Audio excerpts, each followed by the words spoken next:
Hello there, my beautiful friends, and welcome to another video. So grateful that you're here, and I just want to say a big thank you to everyone that sent in some meal recommendations for this week.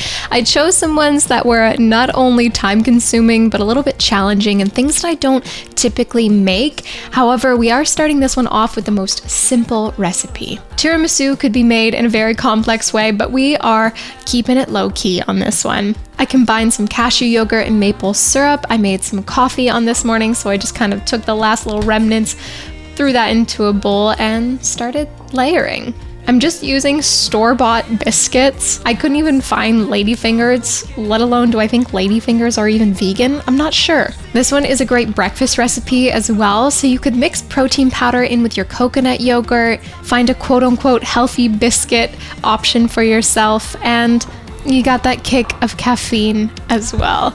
If anyone knows me, you know how much I love chocolate, so I decided to layer each layer with some cocoa powder, even though traditionally cocoa powder tends to just be sprinkled on the top of tiramisu. I went for it. I went the cocoa route, and I'm so glad that I did. The last little remnants of the coffee that I was using before just had grainy bits in it, so I decided to chuck it, make myself a new fresh batch of coffee. Drank myself another coffee, and I didn't personally have a glass that was the proper size to fit the biscuits, so that's why I layered it into a mug instead. But if you wanted to make it extra beautiful, find a cup, a glass that you can layer everything in. I let it sit in the fridge overnight and enjoyed it for breakfast the next morning.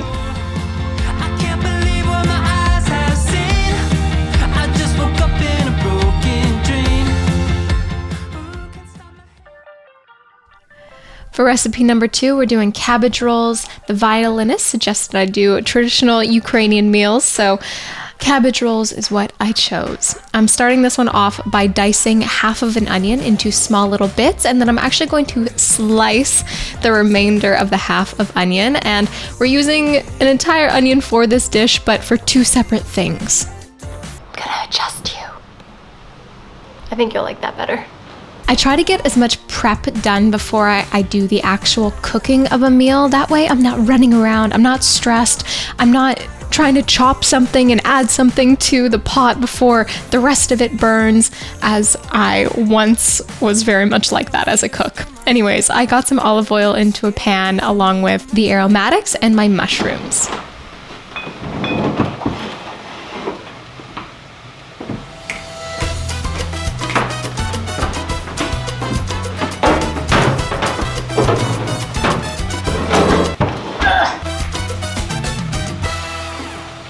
The onion, celery, carrot, and the mushrooms were in the pan, just on low heat, hanging out, getting nice and delicious. I chopped up some Swiss chard and swept between my oven and fridge because so many things fall down there. And just a reminder to do that sometimes.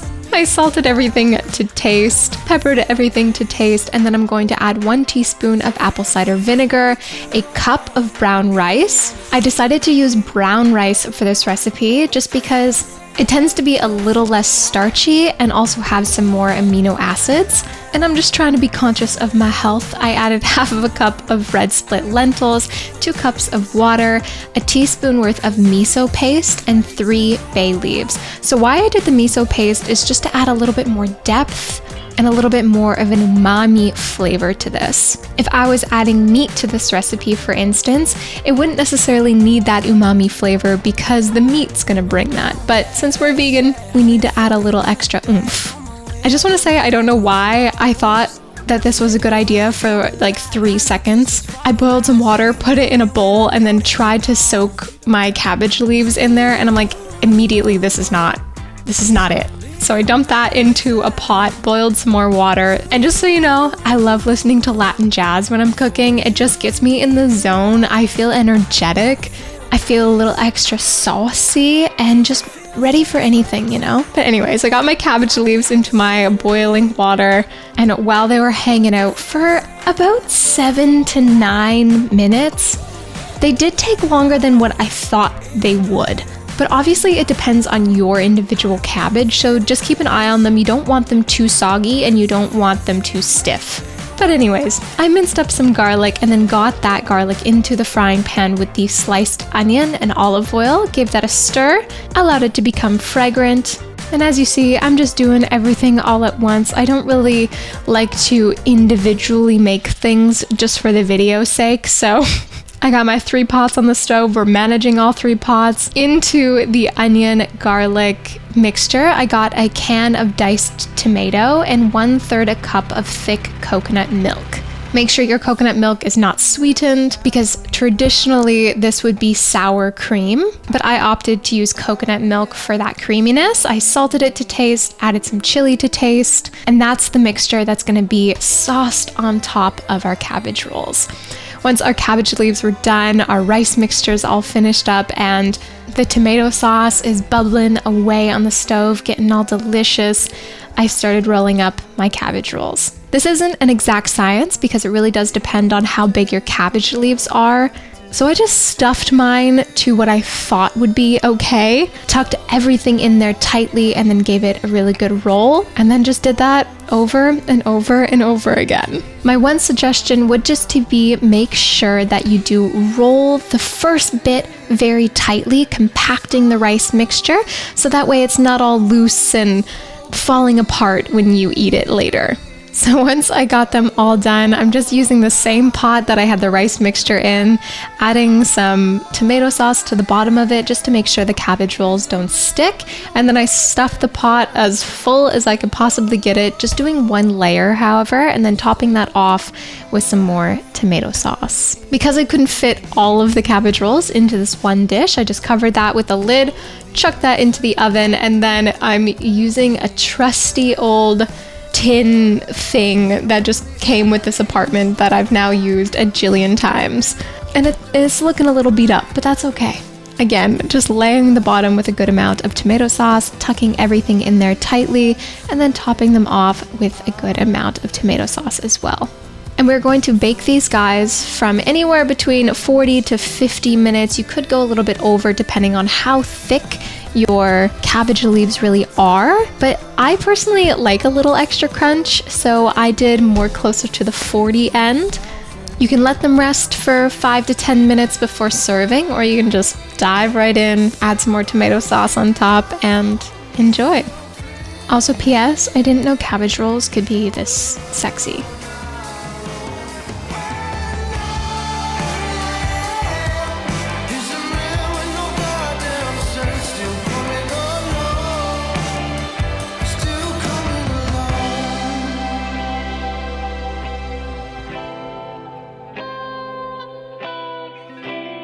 Do a little taste test. Whew, hot. It could have been left to cook a little bit longer, but I was very hungry and it's getting late and I want to eat. So we're embracing the crunch of the cabbage. The flavors are there though. Yum. Before we continue, I'd like to say a quick thank you to our sponsor, Squarespace. They've been a longtime sponsor of this channel, and I've been hosting my website using Squarespace over the last 1.5 years. I'm currently in the works of updating it for you to make sure all of the latest and newest and just all of the backlog of recipes are up there and available to you. But I love Squarespace because of the ease of design. You can choose one of their beautiful templates that they have available and then change it around to your liking. But once you've done that, you're ready to go. There's so many beautiful things about Squarespace on the back end that I haven't even explored myself. Like the amazing SEO that they have available, the email campaigns, the marketing. It's already there for you. Most of us can relate to the fact that our emails are filled with junk mail, but that's why your email campaigns have to stand out and not look like spam. A lot of companies will send out email campaigns that just go right into the trash because you don't want to click any link that's on that. That's why your website, your business needs to have professional email campaigns that people are not nervous about clicking. And if you have any questions along the way in the creative process, do not hesitate to ask their award-winning customer service for help. If you'd like to try out Squarespace, then head to squarespace.com for a free trial, play around with all of the tools that they have available, available. And when you're ready to launch, head to squarespace.com/JuliaAyers to get 10% off of your first purchase of a domain or website. Having your own domain is very important, so make sure you take advantage of this offer. Thank you, Squarespace, for sponsoring today's video. Recipe number 3, something like gyoza, something like dumplings. That's the vibe on this one. Starting this one by making off the dough. So I'm adding 2 cups of rye flour, 1 teaspoon worth of salt, and a cup plus a couple tablespoons worth of water. This is not an exact recipe. I did follow a recipe that was made for all-purpose flour, and I do find that rye flour is a little bit more dry. So I, to be honest, should have added a little bit more water to this, because at the end they should have been a little bit more malleable than they were. Hey! Sorry. That was too much! After kneading the dough for about 10 minutes, I set it aside and allowed it to rest for about 40 minutes or so, and then got cooking our filling. So I'm dicing up very small, 1/2 of a cooking onion, 1/2 of a red onion, lots of garlic. Well, that was ginger. So lots of ginger and also lots of garlic, as you can see now here. And then for more of the substance of the filling, I'm going to grate a bunch of different things, including cauliflower, but there's going to be some more elements in it as well. So I got a big pot on medium-low heat with some olive oil, our cooking onions, our fresh ginger, and I grated some mushroom as well. We're gonna build on that. But in the meantime, while that's cooking, let's make our dough into nice little things. This was actually a really awesome, cool way of doing this. You just make it into a ginormous donut. I wet my hands quite a bit and often while I was doing this because, as you can see, my dough is just drier than it should be. So I was hoping to add a little bit more moisture to it by wetting my hands, rolling it into the balls, all while still cooking our filling. So I added the cauliflower, carrot, and celery, along with a red Thai chili and some garlic as well. Off camera, I did add 3 tablespoons worth of soy sauce to the mixture, and if you use low sodium soy sauce, you may have to add a touch of salt, so just taste the filling and salt as needed. Once we got all of the balls rolled, I sprinkled some flour on them. I don't know why I did that. They were already dry enough. Hey, this is all a learning experience, so we're just going to embrace the mistakes, and if I do this again, we'll change some things. And yes, I did use a wine glass to roll out all of these. I would say that is dedication to this recipe, because it would have been a lot easier if I had the proper rolling pin mechanism. So I'm definitely not a professional at this, so I could use some learning with the crinkling. Okay, I feel like these were... Let me shut off Bob Marley. I love you, Bob, but I might get demonetized. Okay. Hi. I'm very tired now. I feel like these were a lot of work for probably something that's not going to be that great. I just mixed soy sauce and maple syrup and a touch of water together for a little sauce, because the filling's actually quite spicy.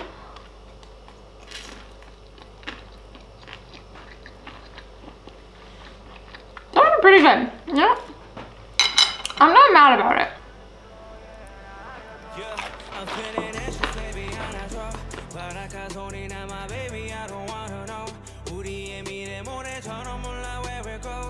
I actually feel like the filling could be a little less intense, so maybe a little less soy sauce.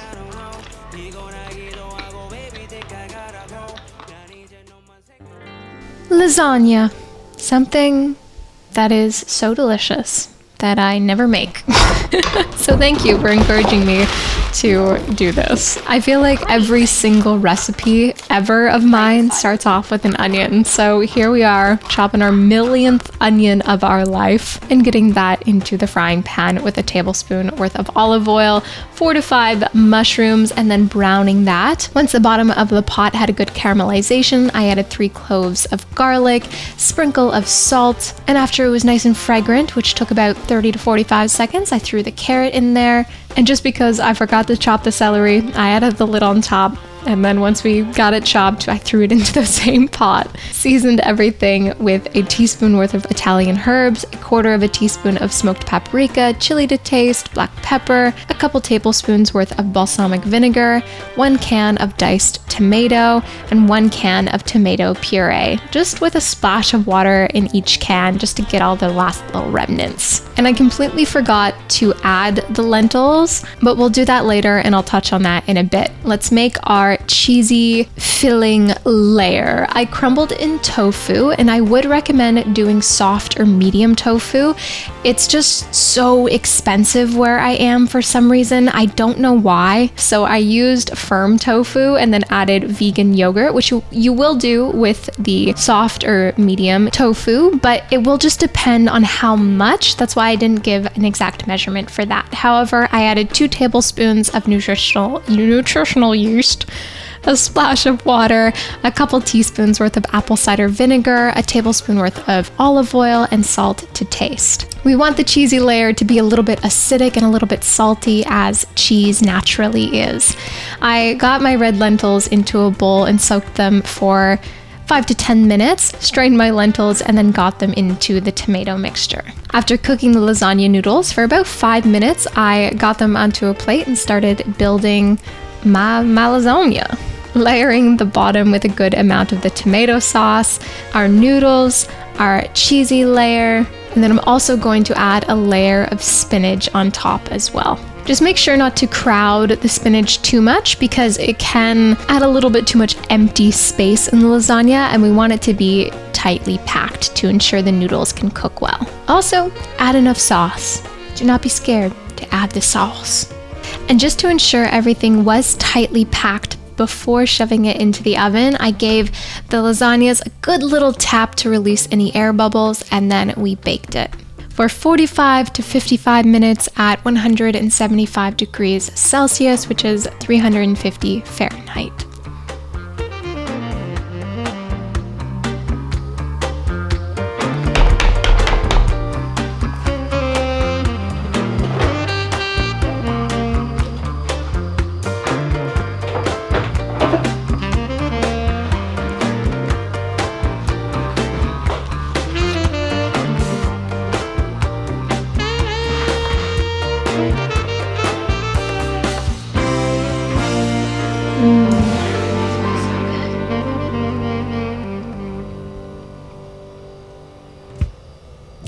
Does anyone else feel like lasagna is a bit of a classy dish? I don't know why.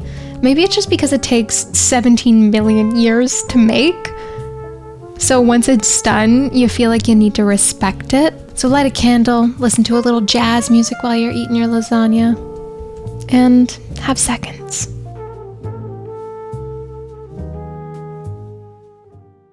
Recipe number 5 is a spicy tofu soup, which is inspired by this Korean stew. Traditionally, it is made with silken tofu, but again, it's just so expensive where I am, so I opted to use firm tofu.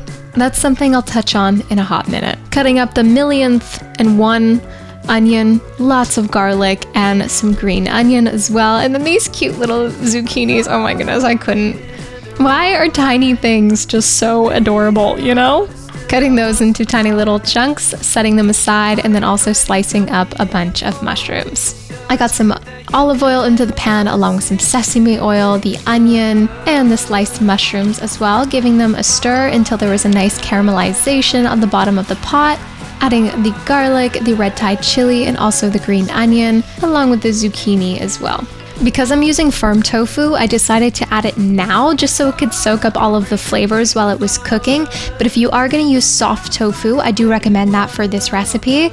If you use it, add it about a few minutes before you serve the dish. I felt like it was missing a little something and I couldn't figure out what it was, but it was just a little bit of sugar. I just thought it needed about a tablespoon worth of sugar in the entire soup, so I added that, and into my own bowl I just added a bit of lemon juice, but into the pot as well you can add 1 to 2 tablespoons of rice vinegar. Just do it by taste. I'm also a bit of a lover of acidity, so if you don't feel like it needs a bit of acidity, then just taste as you go and make the changes that your heart desires.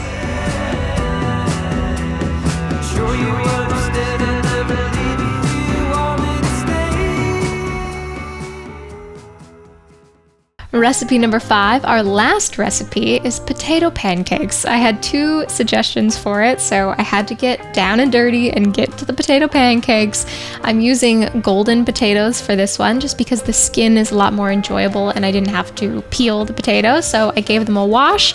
Started grating it on the tiniest little holes on the grater and realized, no, this is going to take me a million years to do, so I did the slightly larger holes on the grater, and slowly but surely we got 3 large golden potatoes broken down and into a bowl off to the side. I realized that maybe they should be a little bit smaller, so I decided to go over all of the potatoes with a knife. I would 100% suggest you just do this in your food processor. It would save you so much time and energy, but if you want to be like me and really dedicate yourself to the potato pancakes, then great, and knife it up, you know? I combined half of a cup of rye flour into the bowl with potatoes and a teaspoon worth of salt, and that's it. Once the pan was warm with some olive oil inside of it, I got the potato mixture into the pan and realized very quickly that this pan sucks buttholes. I love my enamel cast iron pots, but this pan,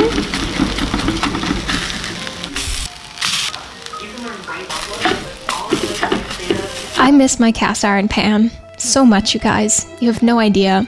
I almost brought it with me on my travels, but then decided it weighs 7 pounds, so I shouldn't. However, I did travel with my pink pot. You may have noticed that this pink pot has been in my videos since I've been traveling again, and yes, it fits in my backpack because I just couldn't deal with the crappy pots and pans that are usually in Airbnbs and hostels. And the pink pot was just a lot lighter than my cast iron pan. However, we got the potato pancakes finished. I would recommend serving these up with some vegan sour cream or some sort of sour yogurt sauce. I unfortunately lost the footage for the final plating of this one, but they were very delicious. I highly recommend them. And I hope you guys enjoyed today's video and got some value out of it. Thank you everyone for giving me some suggestions to get busy in the kitchen. I love you, I appreciate you, and I'll see you again so very soon. Mwah!